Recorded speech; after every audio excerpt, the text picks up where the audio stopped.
Hang on. It's my daughter's dog,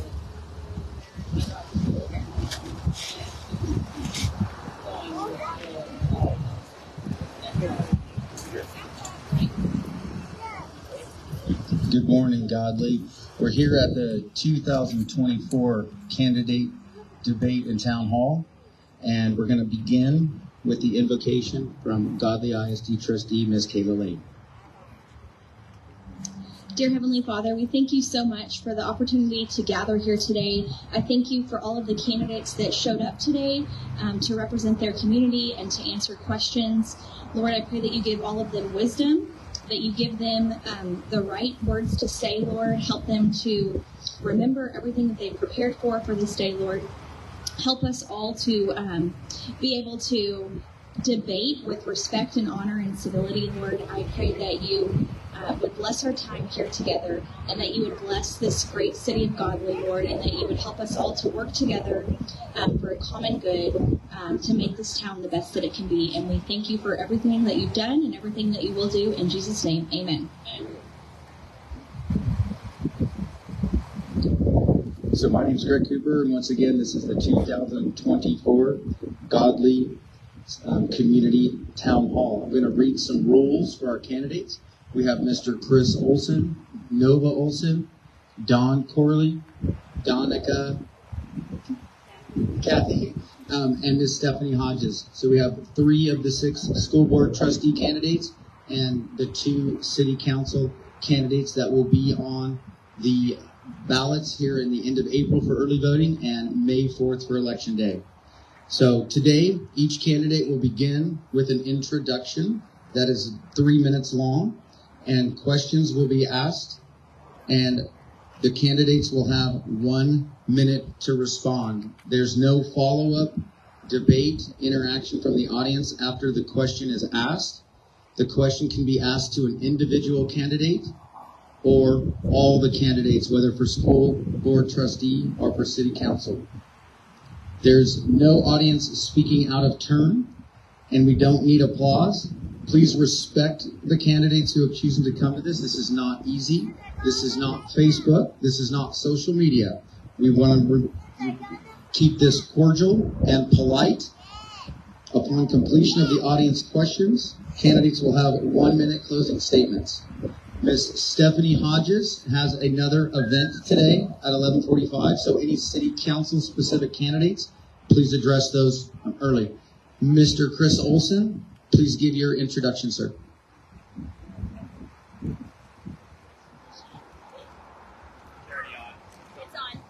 Is this live? Yes, it is. Well, all I needed to do was sing Wish Upon a Star to get your attention, right? If Jiminy Cricket were here, my inspiration, that's exactly what I would do. But anyway, my name is Chris Olson. I'm interested in place 3 on the Godley ISD School Board. My history is 18 years of service to the Joshua ISD School Board. I've been off that school board for 3 years now. I just felt like I needed to get back into it, and when I looked at the numbers of Godley, I thought, well, there's room for improvement. I think I have some ideas that'll help. So that's what I wanted to do, was reach out here to the public and see if there's anything I can do to help them, their kids, and the district to make it better and more fulfilling for all of us. Thank you. Ms. Nova Olson. Good morning, everyone. I'm Nova Olson. I'm running for Godley ISD School Board Trustee, Place 1. And this is my 2nd year trying. I've been watching this community, and I saw some things that I thought needed improvement. And my kids are all grown. I got grandbabies. And I figured this is an opportunity for me to put in some work and time in the community that I live in, the experience that I have. As a nurse, I'm a registered nurse. I get to do a lot of education. I've had really great teachers in my past, and I have a daughter who's going to school right now to be a teacher. So I would really love the opportunity to serve this district. So I appreciate everyone who came out today. Mr. Don Corley. Good morning. My name is Don Corley. I'm a retired United States Air Force training manager. In addition, I have probably a total of 45 years implementing instructional systems design for schools, courses, and measuring students. I moved into Godley, be 3 years come Christmas. And I have followed the ISD, especially in the arena of property taxes. And I've looked at the buildings that the school district is building, the amount of money that I think is being wasted. And I think in my heart that the main issue is the immaturity of decision makers within the ISD. So I'm running for place 2, Godley ISD, to bring a little bit of maturity to the board. Thank you. Those are the 3 school board trustee candidates that are attending today. Ms. Donica Kathy, Godley City Council candidate. Hello, I'm Kathy Riggs Donica, and I'm running for City Council. I've been a citizen of Godley for about 39 years. Most of the time I worked out of the city in Fort Worth, and I raised 2 children by myself, so I wasn't ever really involved with what was going on in the city, but I've been coming to the school board, or the city hall meetings for the last year and a half, and just what was going on was surprising to me. We made national news, and that's not the kind of attention that we want brought for our city. Anyway, I'm just here as a concerned citizen, and I want to help move our city in the right direction. Thank you. Thank you, Kathy. Ms. Stephanie Hodges for Godley City Council. Hi, I'm Stephanie Hodges. I have lived in Godley for 50 plus years, raised my family here, had 3 children graduate from Godley High School, and I have worked for the city of Godley. I retired in January of 23 and worked there for 20 years, served on the council for 2, and I just want to continue to give back to my city. I see things that need to be changed. I agree with some things I don't, and I would just like to be a voice for the residents. Thank you. Now we'll move on to the questions for the candidates. If the audience members have any questions, you can raise your hand. There's a form to fill out, or you can walk up to the mic and ask it, or I could bring the mic to you. Does anyone have any questions right now? Please front load any questions to city council members, since Ms. Stephanie Hodges has to leave early. So for city council, both candidates, can you please give us the state of the city and your top 3 goals in moving the city forward with the growth the city's experiencing?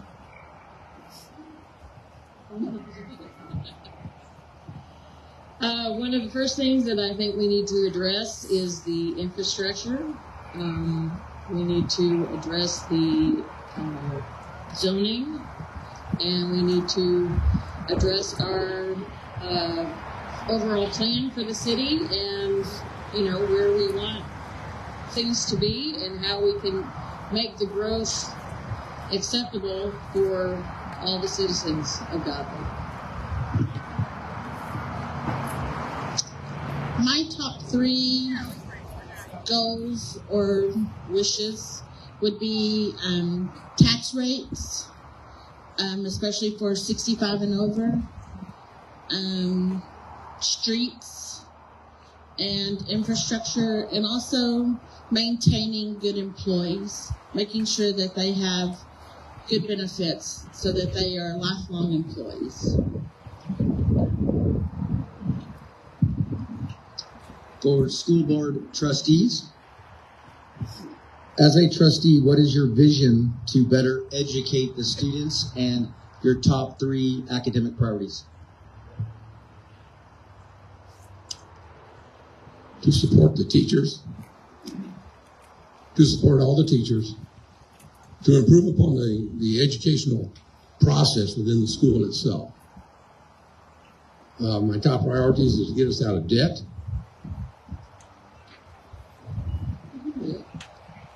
Real quick, we'll reset that. Ms. Simone Mabry, also running for Godley School Board Trustee, has chosen to attend. We apologize, we started before you, ma'am. Would you like to give your 3-minute introduction? Fair enough.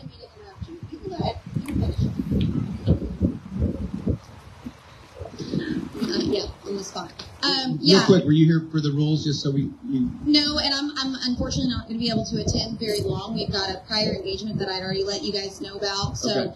I just wanted to come just quickly give my introduction and kind of address the issue of me not having a backbone or having a voice for myself. So like he said, my name is Simone Mabry. I am a former educator. I have 3 kiddos in the school system.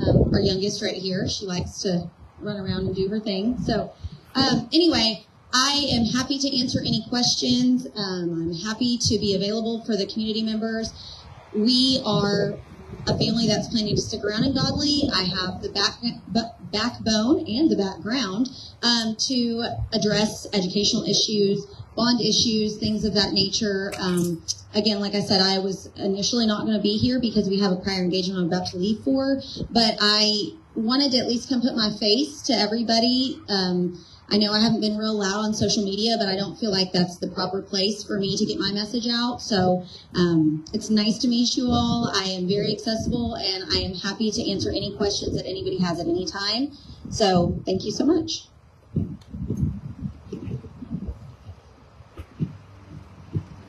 So back to Mr. Corley, the question was, as a trustee, what is your vision to... Thank you, Ms. Mabry, for coming.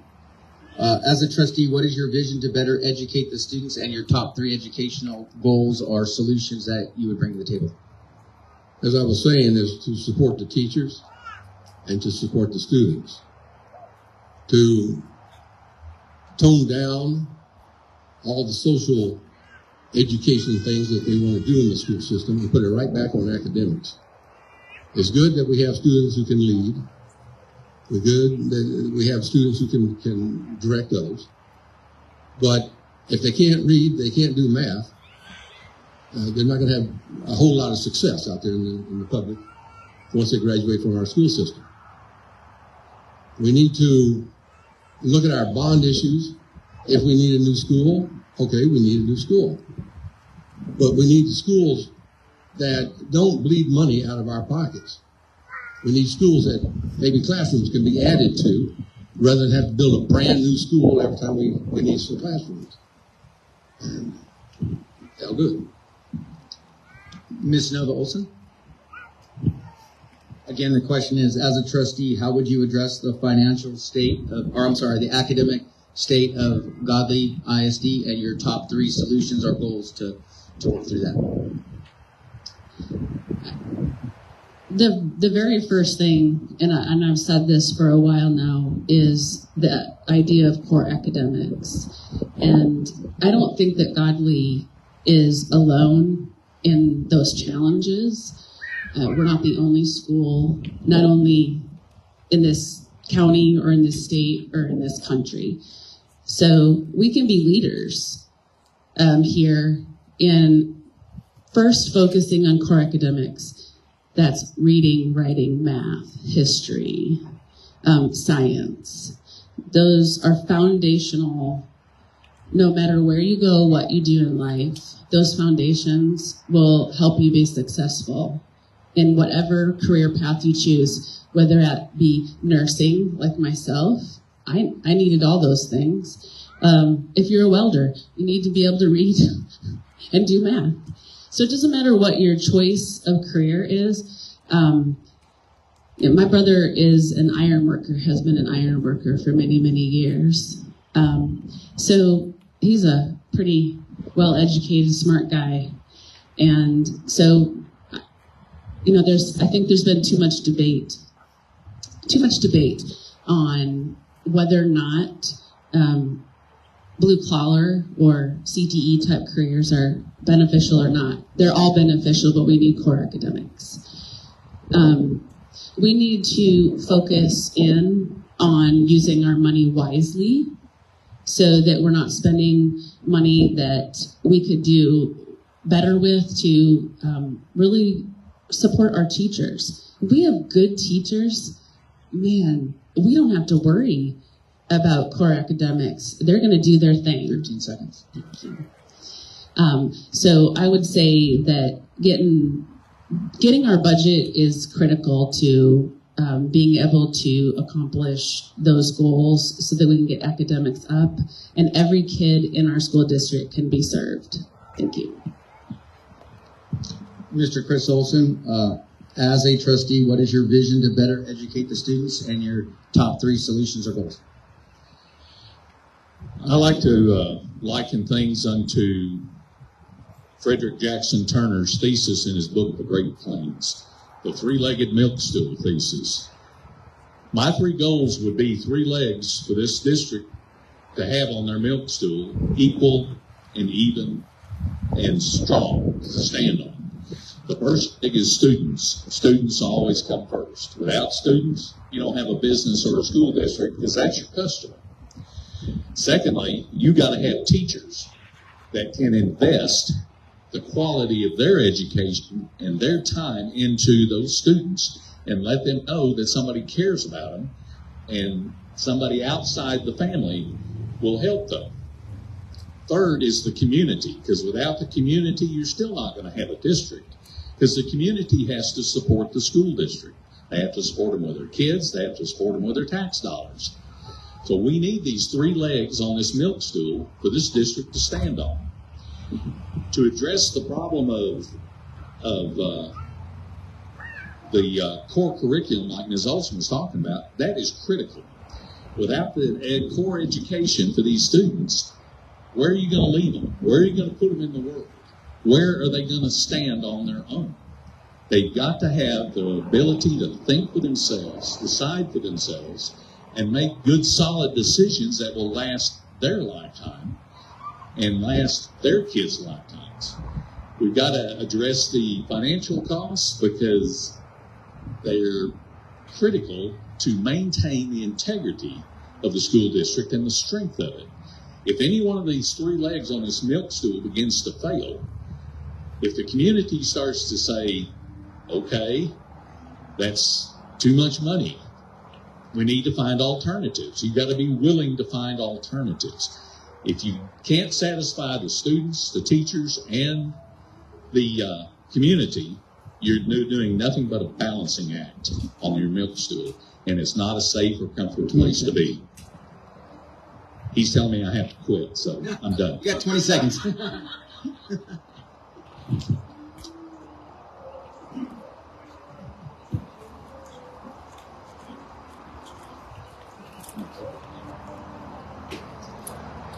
Okay, I'll do my city council question first since Ms. Hodges has to leave. So my question is, I know that there's been several agenda items in the city for a forensic audit. As a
My question is, I know that there's been talks about a forensic audit and there's been RFPs for a forensic audit.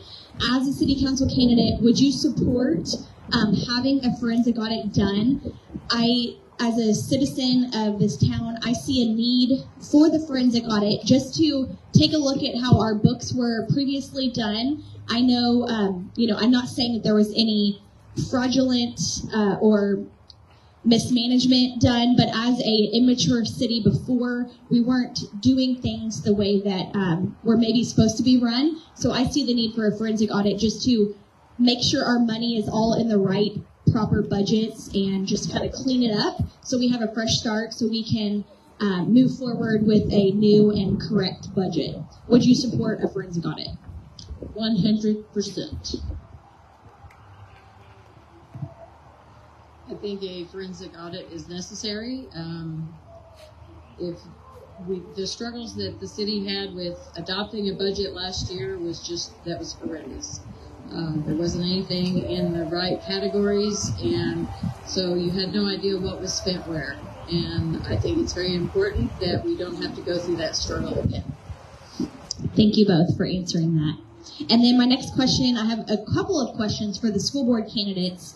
My first question is, I've been very vocal about this before I was elected to school board and after being elected to school board, that I take big issue with our BED local policy, which limits freedom of speech for public participation to agenda items only and allows the superintendent and the board president to really control what is allowed to be spoken and talked about in a school board meeting. I would like to see BED local changed to where the citizens in public comment can discuss anything that is of a concern to them that they can bring to their school board, regardless of whether it's on the agenda or not. As a candidate, would you support changing BED local to allow free speech for all citizens? Absolutely. Without free speech, you have nothing. The school board needs to open up those meetings so that any student, any parent can come up in front and say, look, this is my issue. The books, the whatever the issue is. And what I will promise you is this. I will open up a Facebook page. You send me your questions, your comments, and I'll take them to the school board when we get together so that your comments and your concerns are addressed to the school board. And then I will come back and say, here's what they decided. They didn't decide to do anything, or they decided to do something. Definitely support opening up and following our Constitution, which gives us the right to petition our government for redress of grievances.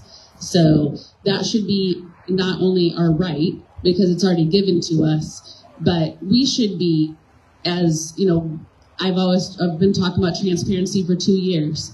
Our government in every level, starting right here at the local level, all the way up to the President of the United States, needs to practice transparency. It's our money that supports this country. We should have a say in it. I can only echo those thoughts. And the only thing I'm going to add to it is, yes, that needs to be repealed simply because everybody should be able to say what they want to say, as long as it's not disparaging or destructive or character assassination in any way, shape, or form. If there needs to be special school board meetings convened to do nothing but listen to the community, then that's what we should do as a school board. But every school board member has a responsibility to stay in contact with the community and talk to them and find out and listen to them. The less you talk, the more you listen, the smarter you're going to be. So, yes, you need to be able to communicate with the community any way, shape, or form, and discouraging it is against common sense, in my opinion. Thank you all. Before we ask more school board questions, does anyone have questions for the city council candidates? Ms. Hodges has to leave in a couple of minutes. Are there any questions for the city council?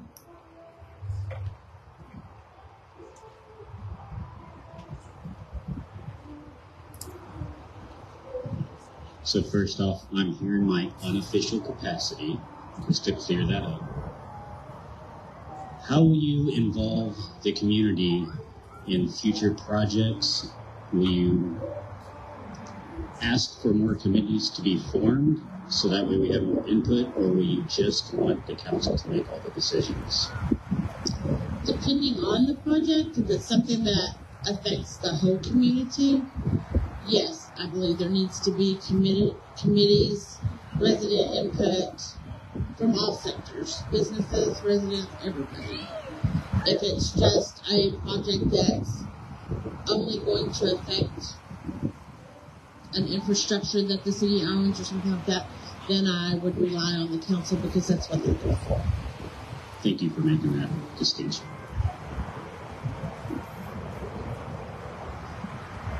I agree with Stephanie. I think it's important that we get input from the citizens. This is where they live, and this is where we all live. So it's important that they be able to tell us what things need to be addressed and what solutions they make up. One more question. Would you support a no new revenue tax rate at this next budget? This current budget was bloated because we needed some essential upgrades, so there is money left over for a no new revenue rate to actually be able to run the city appropriately in the coming years. Would you support that? I don't know that I could answer that right now without seeing figures and numbers. So I don't know how to answer that.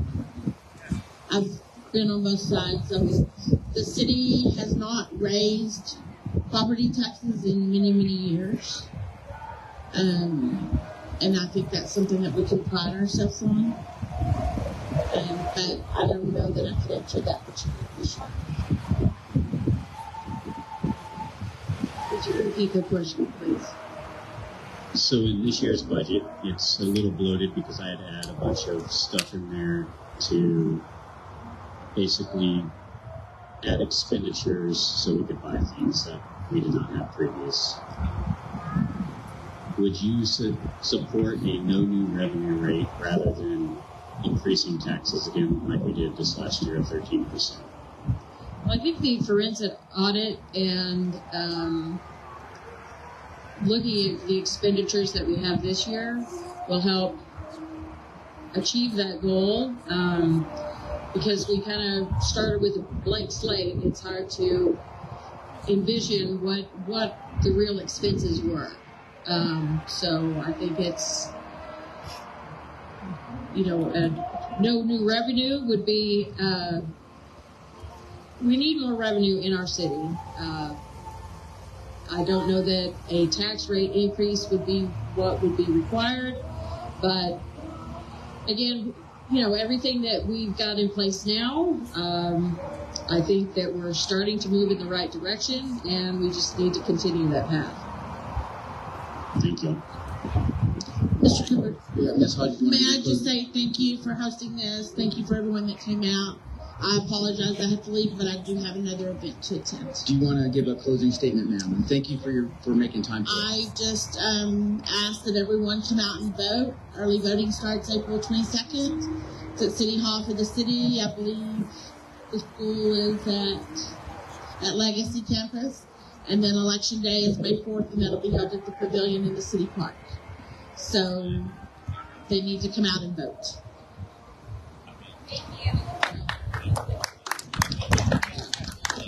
Thank you, Ms. Hodges. Good luck in the election.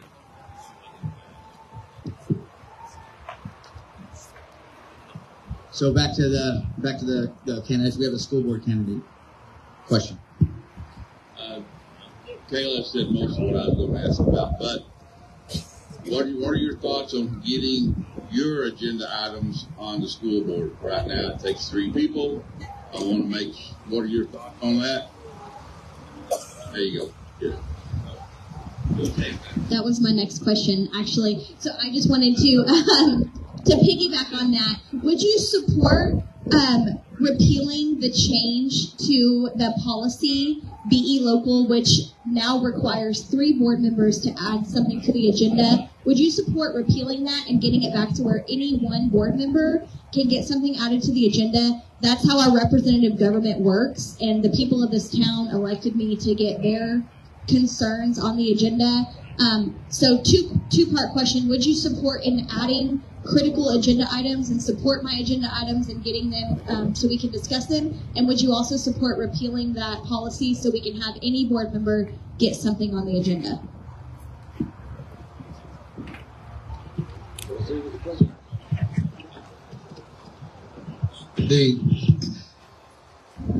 Those of us who get elected to either the school board or to the city council were elected there by people. And the people have a right, a solid right, to have their concerns, their ideas put forward. There should be nothing that stops myself or Nova or Chris or Kaya or whoever to present an issue in front of the board during the meeting. There should be no stopping it. We live in a somewhat free society right now. And we need to maintain that freedom. And the only way to maintain freedom is to exercise it. And so, yes, I totally would support that. And that's one reason I'm running. So I can make a small difference.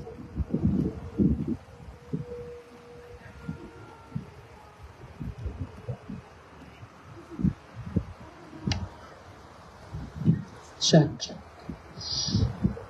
Yes, obviously support repealing. We need to go back to before that policy was put into place, where if a board member has an item that they feel needs to be added to the agenda, needs to be discussed, in order to be a representative, because we're supposed to have representative government. And I have spoken at school board meetings on several occasions and have continued to say, school board members, you serve the community. You do not work for the superintendent. You serve the community. So we are the bosses. If I get elected, you are the bosses. So you should be able to come to me and say, I elected you. This is what's important, and we should be able to discuss that. I'm not going to be Mr. Verbosity on this subject, so I'm going to answer these questions that both these fine people asked by saying yes, yes, yes, and yes.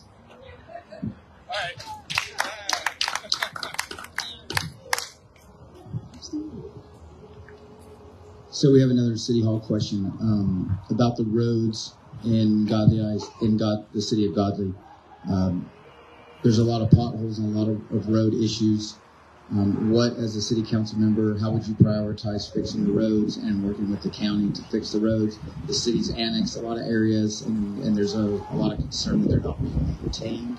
How would you prioritize that? I think the infrastructure in town is a very large priority issue.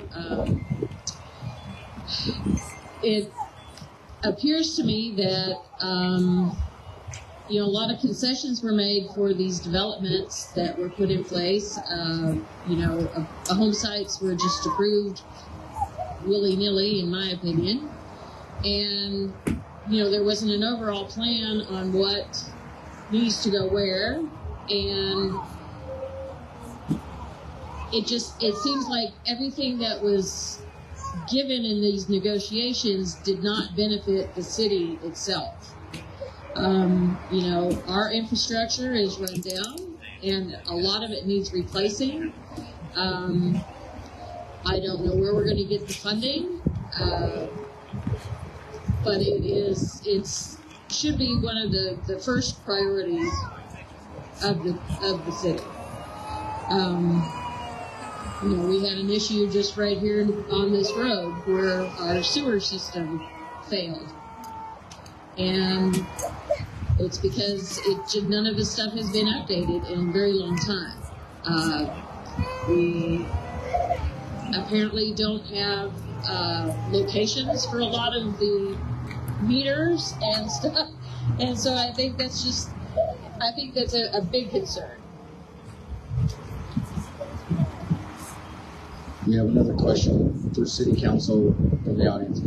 Are you able to say no to builders and have them assist with the cost via infrastructure that will affect the community? Oh, absolutely. I think that's one of the things that we should have insisted upon in approving these stop signs. Again, it just seems like our engineer just approved things without really knowing how it's going to affect our city. And again, this should be the city center, and this should be where people come to, spend their money. We don't want people to go outside of town, but it's got to be attractive for them.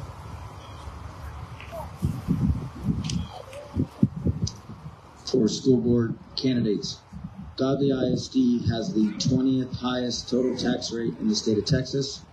They have the highest total tax rate in Johnson County. They have over $30,000 higher debt per student than the rest of the districts in Johnson County, and they're calling one of the largest bonds in the state. Is that responsible stewardship of taxpayer money, and how would you prioritize stewardship of taxpayer money?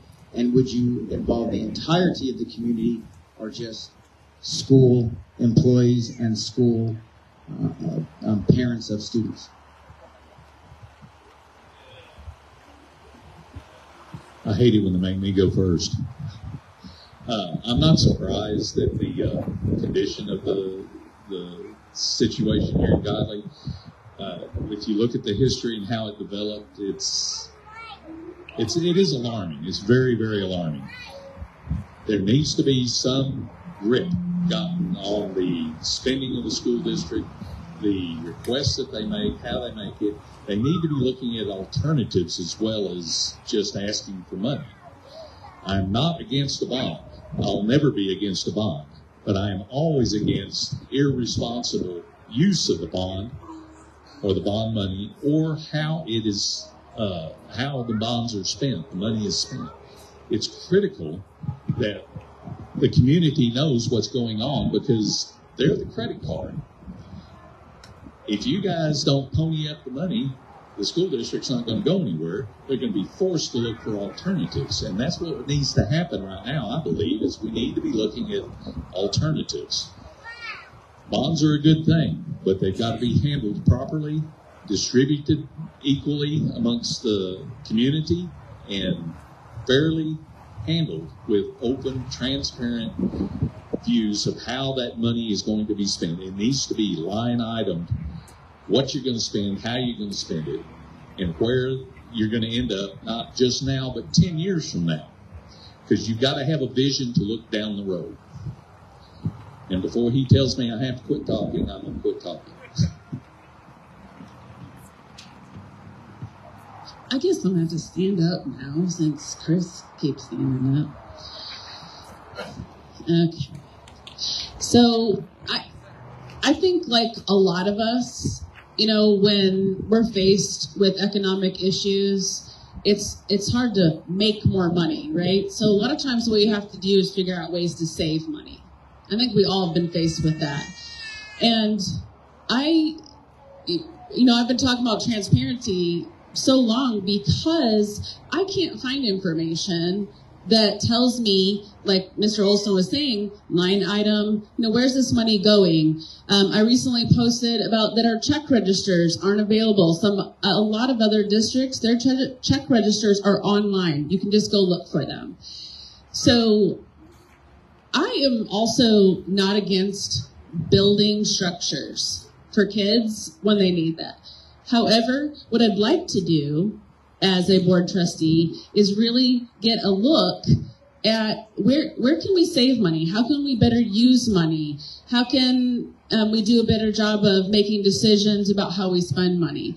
I think building things is great, but we really need to do better at managing the money. It's not that we're spending money, it's how we're spending money.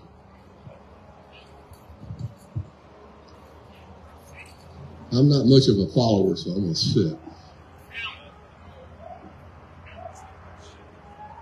Property taxes are high. School taxes are high because Debt is high. Debt is high because we never knew what they were going to spend the money on. If I were on the school board, what I would demand is that when they produce a budget, if you go online and look at their school budget, it's all high level. Take it down. Every pencil that is bought within the school district comes out of my pocket, your pocket. So we should know exactly what they're going to spend.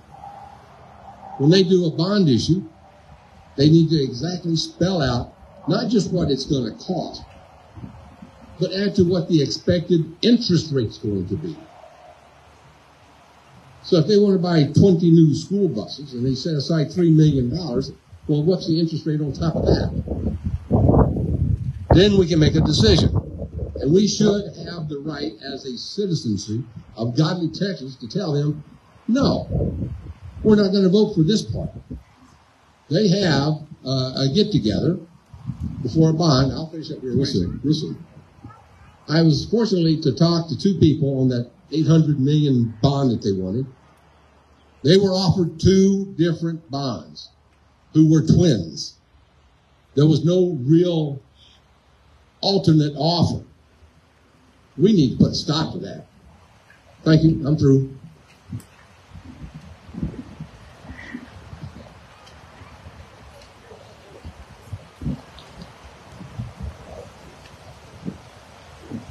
I just have a concern as a follow-up to that question we were just talking about. Currently, most of the building projects, if not all of the building projects, are being done by one architect, builder, designer, all as one fell swoop, all in one fell swoop being out to be.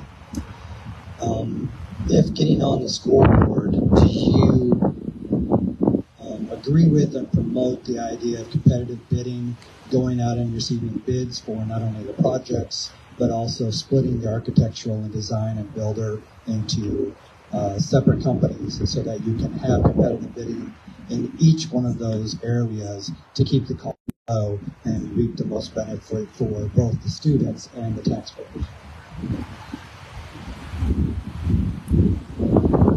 I would agree with that 100%. In fact, I'll take it even further. Post a bid, you get accepted. You shouldn't be able to post the next bid. I'd put a stop to that. There are builders. There's one just east of us who does prefab schools. I went over and looked at him and talked to him. This costs a lot less than $88 million, but a lot less than $150 million, like this high school costs. So yes, I would.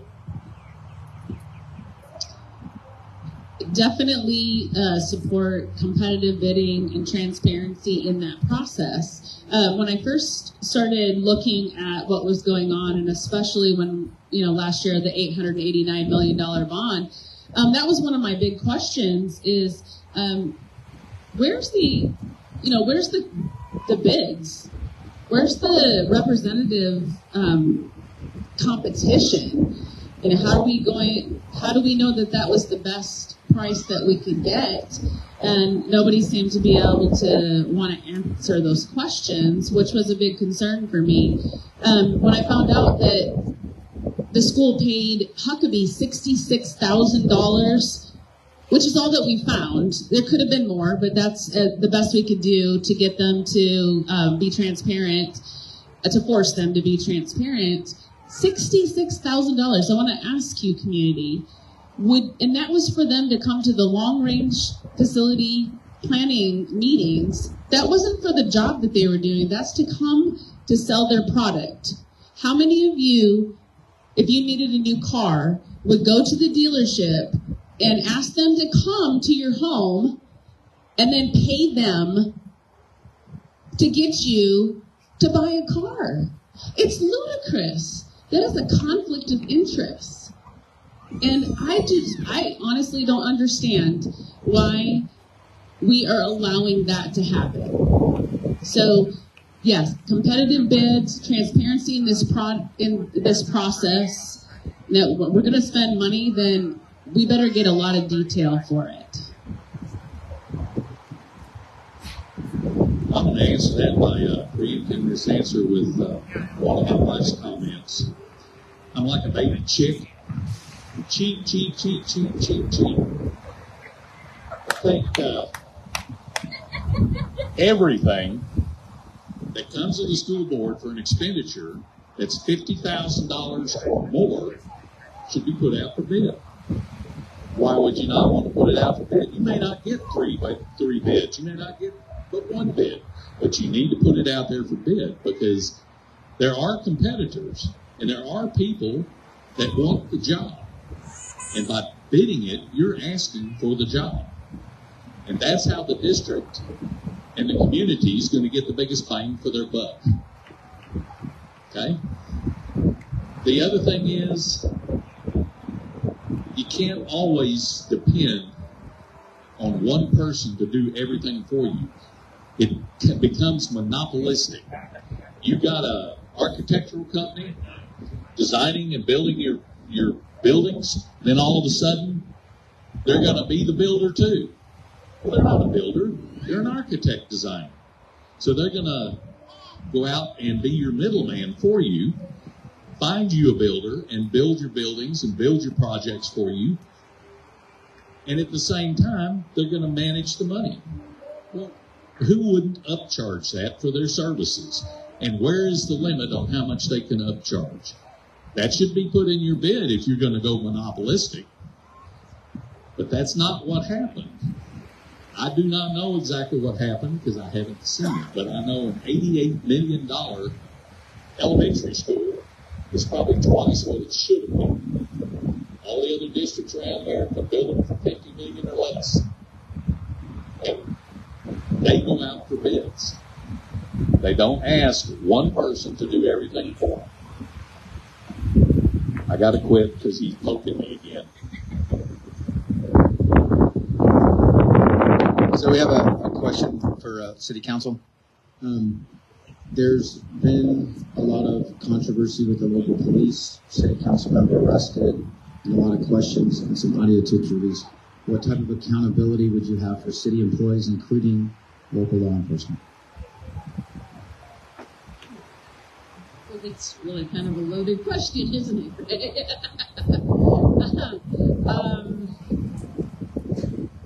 I don't know. The whole thing seems to be a clown show. And I don't know who's pulling the strings, but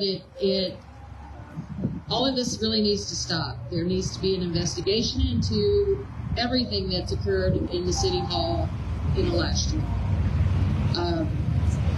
Again, we've gained national attention, and nothing's come of it.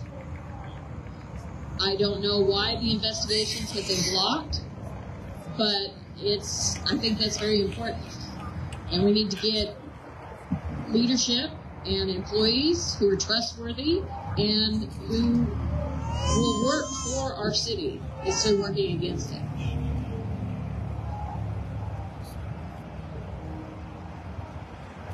For school board trustees, what priority and what emphasis would you place on frontline teachers in classrooms and how they can do their job in facilitating what they need to do their job to educate the children of Godley? Instructional systems design is a standardized process. It starts with the lesson objective for that day. There is an ISD person, I guess, within our districts, and they should be reviewing those objectives to make sure that those objectives go along with what is the requirement at the end of the lesson. So if you kind of go over and look and help those teachers write their objectives right, you're going to get a better outcome on the back side. Teachers need a lot of additional stuff, just stuff. And I don't know why the district doesn't set up a program where they can have X amount of dollars to spend for those extra stuff for their classrooms without having to spend it out of their pocket. My daughter was a teacher over in Dallas for several years. The amount of money she spent out of her pocket for papers and pencils for kids who didn't have paper and pencils, for things put on the bulletin board, was obnoxious. So yes, there should be something there to support those teachers. But first, that objective. The bottom line on instruction is the objective, the learning objective. After that is support for the objectives. Get them the right books, the right tools. Get them some money in their pocket so they can buy those things that they need. A history teacher maybe needs an extra map to put on the bulletin board.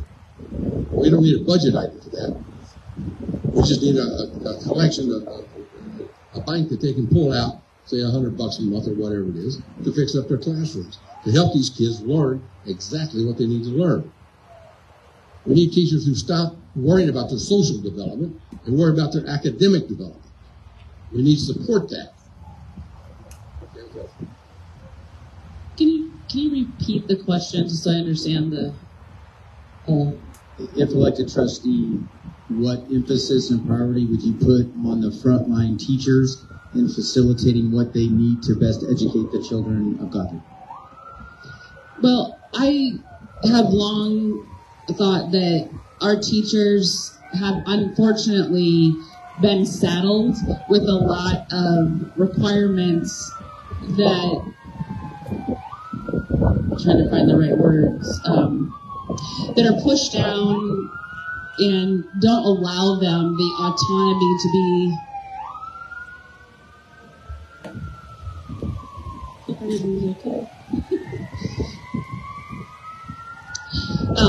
that don't allow teachers to have the autonomy to be the type of teachers that they are best suited to be.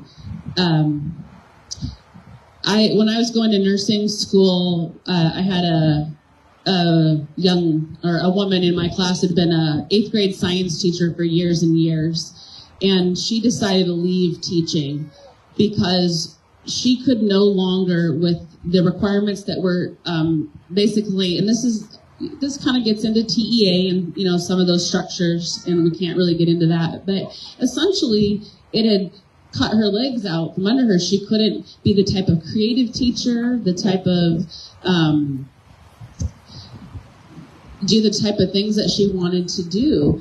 And so I think we got to start listening to teachers and to start doing things a little bit differently to get back to core education so that they can be the kind of teachers, free to be the kind of teachers that get kids excited and engaged in their classrooms instead of just practicing for STAR assessments and these type of things that take the excitement and the engagement out of the learning process. Teachers are one of those 3 legs on that milk stool I was talking about earlier. If you don't support them, you don't give them the tools they need in their classroom to teach, they're not going to be able to teach those students. They're not going to be able to inspire them. Every class, every student is different. As they come through, cultures change, people change, attitudes change. You want to retain teachers that are good teachers and can adjust to the needs of the community and the students as they come through. Without the ability to be a generalist in education, you become a specialist, and when one thing changes, the specialist is the first to go. So pay attention to your teachers, what they need, and help them have the things they need to educate the students that they currently have. The next generation may be 100% different. When I went through school, we didn't have cell phones. We did not have social media. I still don't like social media because I think it detracts from a person's ability to interact with people face-to-face, real-to-real time situations. You can say anything on social media and not have to really be held responsible for it. But when you insult somebody to their face, you'll remember it because they will. So I would empower my teachers with what tools they need by asking them, what do you need and how do you need it, when do you need it? Let's get it as soon as possible, the best way possible. Have another question for school board candidates. Would you support a local policy, a background check policy? Right now, Godley ISD has a legal policy for background checks, which requires background checks for all volunteers. However, the legal policy has exceptions for parents. So if there are parents that have prior convictions that are ineligible to volunteer, if they are a parent, there is currently an exception in the legal policy which allows them to volunteer in our campuses. I wanted to get a local policy introduced. I got a template from TEA Legal for this local policy, and I had no support from the other school board trustees to get this policy added to an agenda to discuss it, because they were satisfied with the legal policy, which in my mind is not strict enough for background check processes for volunteers. So would you support a local background check policy that is more stringent than the legal policy to make sure that we do not have any questionable volunteers in our schools? I can't wait to answer that one. I would say yes, absolutely, because in today's world, it is a dangerous place to live because of social media and because of video games and because people are not being held accountable. If you hold these people accountable, they will stop being a problem. So yes, I don't care if I'm a school board member, I should have a background check. And if I'm a criminal, I need to be off the campus. I don't need to be around kids. I don't need to be around staff. I don't need to be anywhere where I might create a problem for anyone in the community. So yes, I would support that 110%.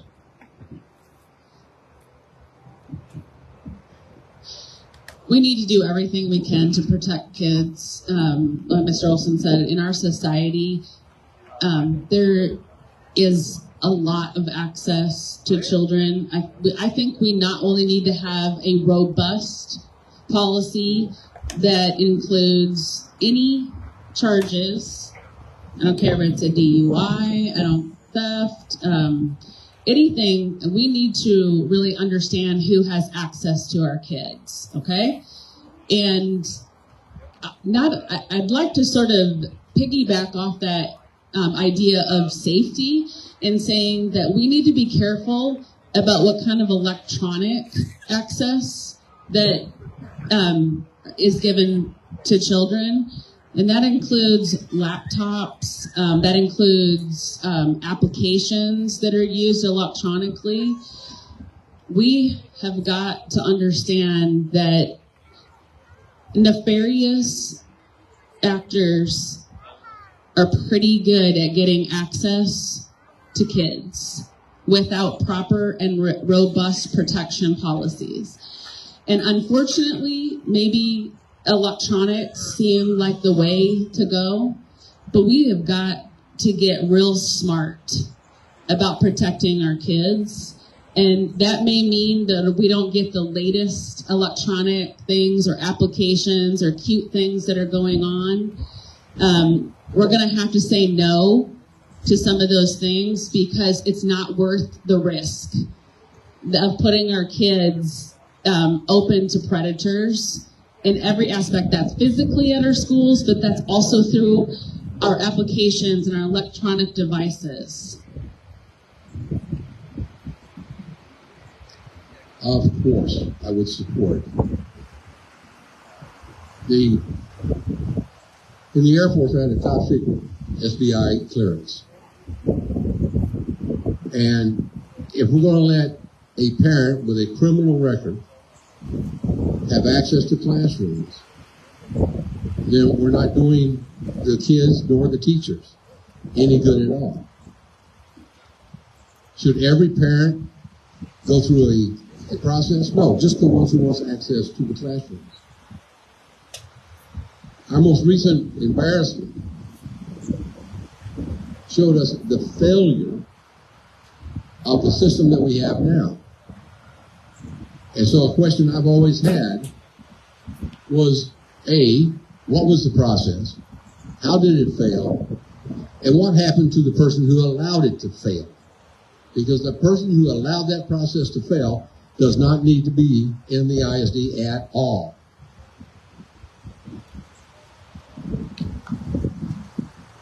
So we're getting ready to wrap this up. We want to thank everybody that submitted questions. Is there any other last minute questions before we wrap this? Oh, 1 second.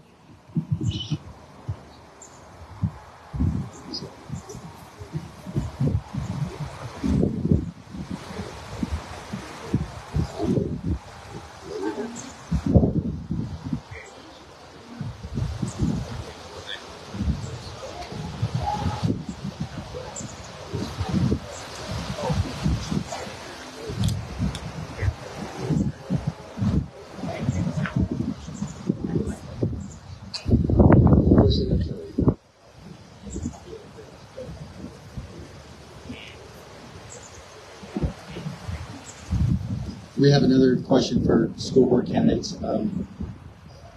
Back in recent times, it's alleged that there was $20 million allocated for teacher pay raises. Nobody knows if those teachers received that pay raise.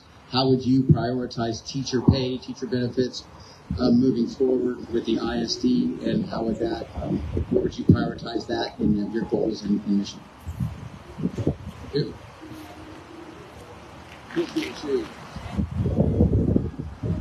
First, I tell Chris to get in the shade. It would seem to me that teacher pay, teacher salary would be the very first item that a school board would be concerned with. Because when I worked for some businesses in Dallas, it was the people, the workers who produced the product, and teachers produced the product that we're looking for, and that is an educated student walking out of our high school. And they should be a first concern when it comes to money. Somebody. Oh, sorry, it's a kid. I thought it was his kid for a minute there. Oh.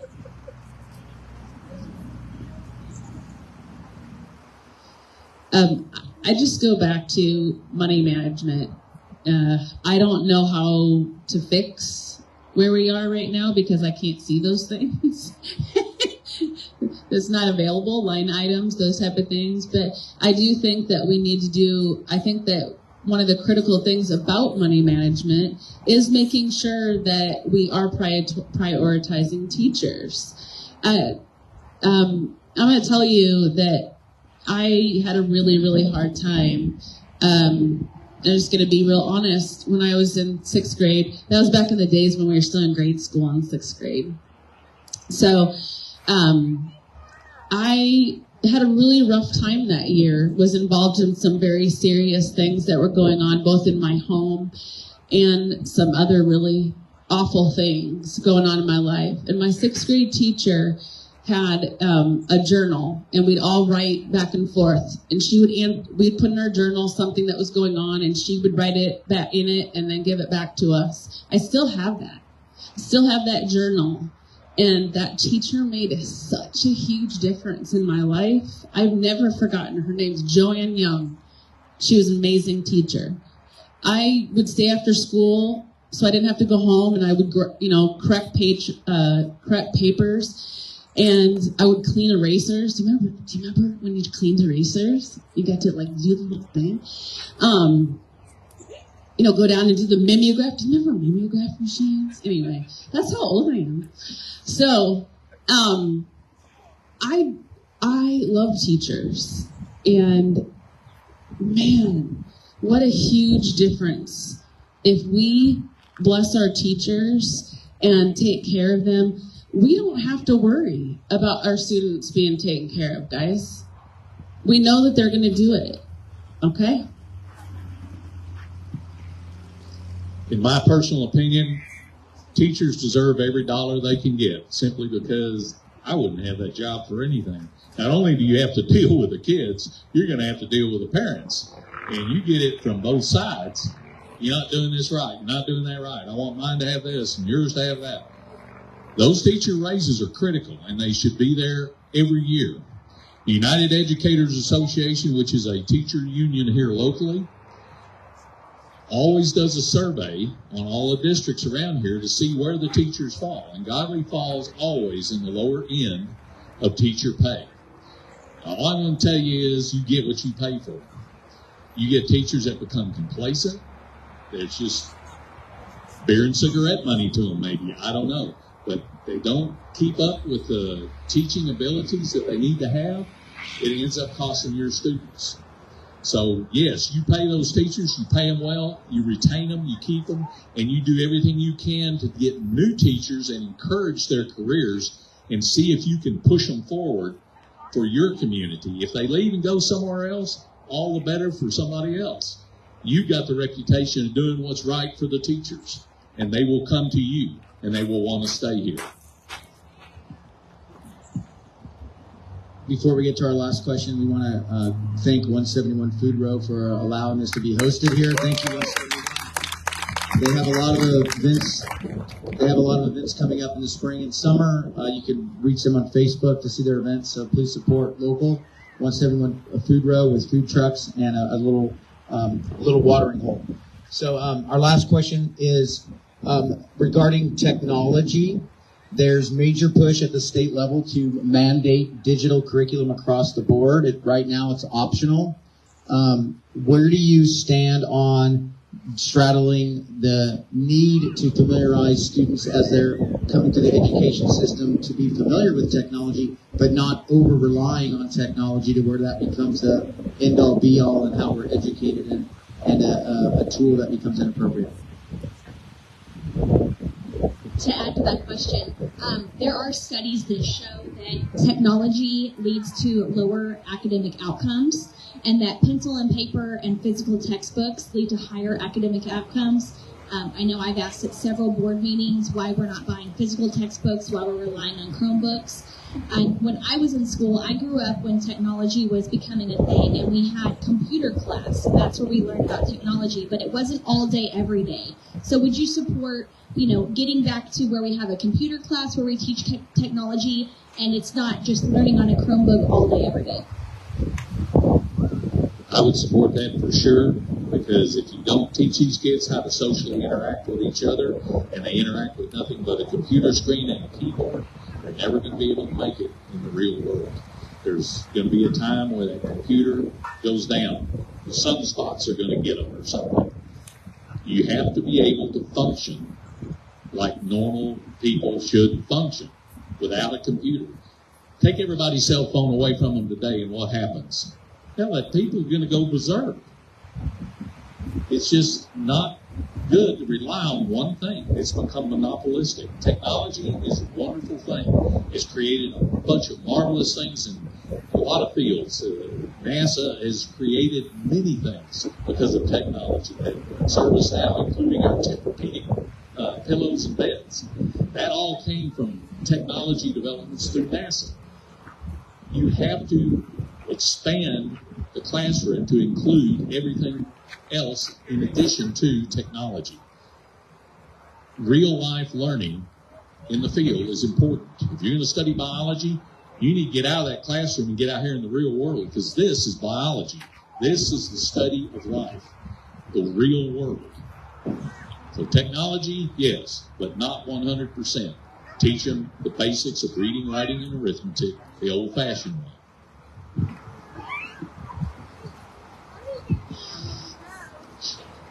Kids have plenty of access to electronics. We're not providing them some sort of technological education within our schools. They can do that. At the last school board meeting, Amy was right. It was Amy Cottle was talking about the Tabor report, and she was talking about how some kids, not all kids, but some of the kids coming into the school, kindergartners, did not know how to use a physical book.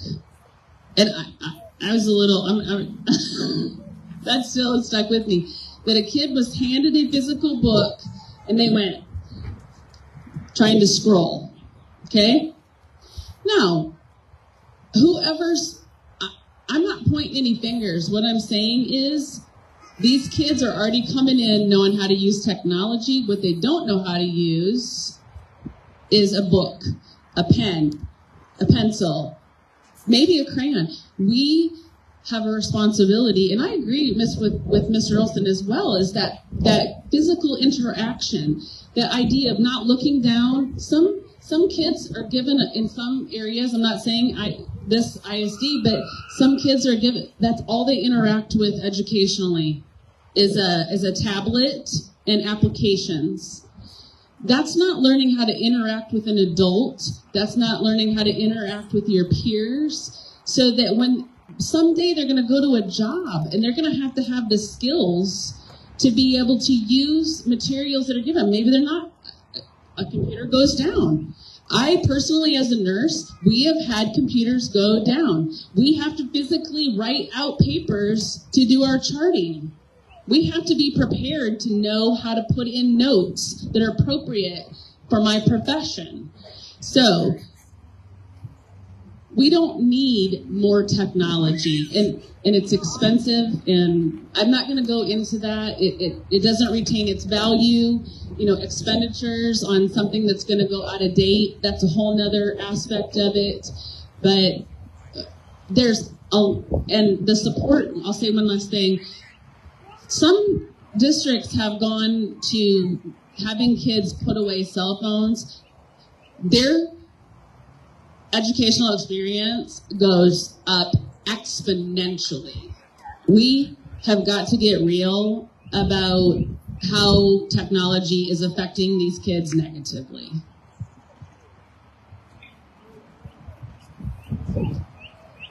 Technology is good. It's here. We have it. But technology is also bad because of the access it provides. On my Facebook page, I've listed several columns of books that our students, through the laptops and the little notebooks that we give them, the electronic notebooks, they have access to. I would never want my child to read those kinds of books. The fact that Johnny has two dads is not something I want my child to read about.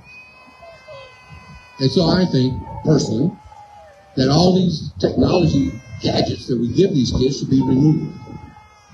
And yes, like Nova was saying, and like Chris, give them hard books, make them turn pages.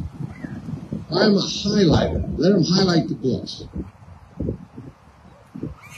We can't afford to have children graduate from a Godley high school who view life through a technology laptop. I mean, in business, we use laptops all over the place, and they were good for certain issues. But they're not good for many more issues. And one of those issues that they're not good for is access to data that should not be accessed. It removes, like Chris was saying, it removes people from social interaction. So yeah, technology is good. It makes my toast in the morning through a toaster, and I like that part. But it's also very, very bad, because when I'm doing my analysis and my research, there's rabbit trails I get on I probably shouldn't be going on. That's it. Done. All right, we want to thank all the candidates, Mr. Chris Olson, Ms. Nova Olson, Mr. Don Corley, Ms. Simone Mabry made a brief appearance. We want to thank her for coming out and giving her statement. Ms. Kathy Donica and Ms. Stephanie Hodges, who also came out and answered a few questions. We're going to do our closing statements now. You have a couple of minutes to give your closing statements. Talk about who you're running against, what place, if that applies. And we'll wrap it up. And we want to appreciate, let's give the candidates all a hand for coming out. And again, 171, thank you very much for hosting this. We appreciate you trusting us that we would keep this civil. So City Council first, please. Well, I just want to say thank you for inviting us out here. Our city is recovering from something that was pretty catastrophic. I think that we need to look forward and not go back. I think that we need to be advocates for our town, and we've lost that. So I'd like your support in helping us move forward. Don Corley, running for place 2 on the Godley School Board. And here's one of the reasons I'm running. This is from Mr. Deere, Superintendent of Godley ISD. In Godley ISD, our mission is to inspire, empower, and challenge all learners to lead, grow, and serve. He didn't say inspire, empower, and challenge all learners to do math, to do geography, to be able to look at a map, to read, to be able to debate. No, he wants them to lead, grow, and serve. And the reason he wants that is you can't measure that. So he's not held accountable for a single student. I'm excited. Clap.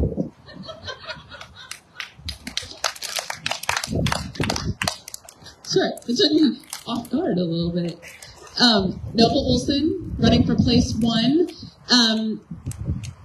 I just want to thank everybody in this community, people who are watching online, people who came out today, and I want to say thank you to Simone Mabry for coming out.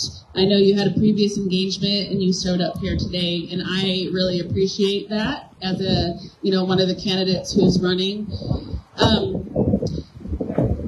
We have a lot of responsibility. Our world is changing so fast, and we have an opportunity right now.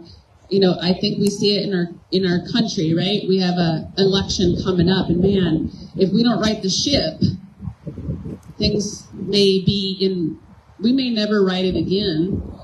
And I think that's a critical, where we're sort of at that position where we can really make some good changes right now, some changes that are really going to make an impact in the next few generations, maybe some things that we could put into place that are going to help, like as our city grows, right? And we're going to be able to make something exemplary and have students who are going to come out here who are going to be able to critically think. They're going to be educated and be able to as a nurse, critical thinking is so important. And if we don't teach kids how to learn, then we've done them a great disservice. When I was in world history as a high school student, my world history teacher, man, he's a tough guy. He's ex-military, and he's tough. But I'll tell you what, he said to us, he says, memorization is the lowest form of learning. And I'm not here to teach you, to help you memorize. I'm here to help you to know how to learn so that you can critically think and continue to be a learner. So that's what our goal is to help these kids come out there, be able to function in society, to continue to learn and grow, because they know how to do that process. So there's a lot of aspects of how to do that, but that's in a nutshell what I'm really hoping to do in this district, is to help kids know how to learn so their lifelong success.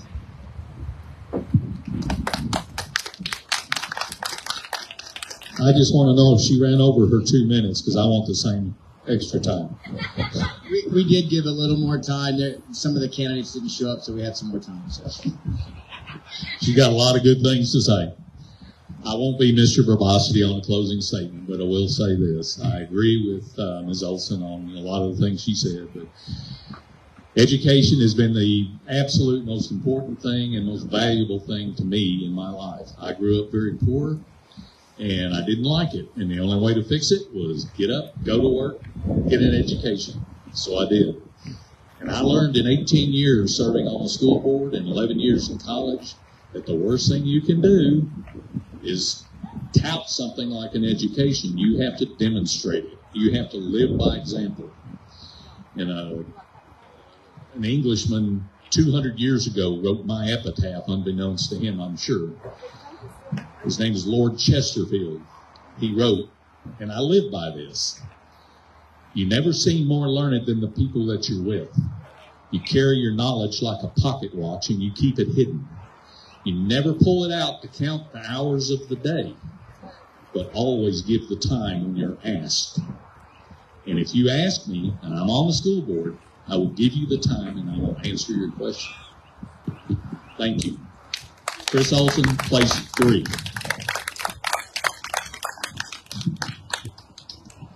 So we want to thank everybody for coming out again. Once again, let's give all our candidates a round of applause for coming out. This is difficult. We appreciate everybody keeping it civil. We want to remind everybody that early voting begins April 22nd, and you have about a week and a half to vote, and then election day will be May 4th. You have to go to 2 places. You need to go to Legacy for school board, and is at City Hall for early voting for city. So 2 different places. It's very important you go. And then election day will be in the Park Pavilion. So please get out and vote, no matter how you want to vote. It's been secured by a lot of blood over the history of our country. So please don't take it for granted. And once again, thank you for coming out, and hope you guys learned something. And no matter what you do, research and get out and talk to all 6 school board trustee candidates and both city council candidates. Thank you for attending.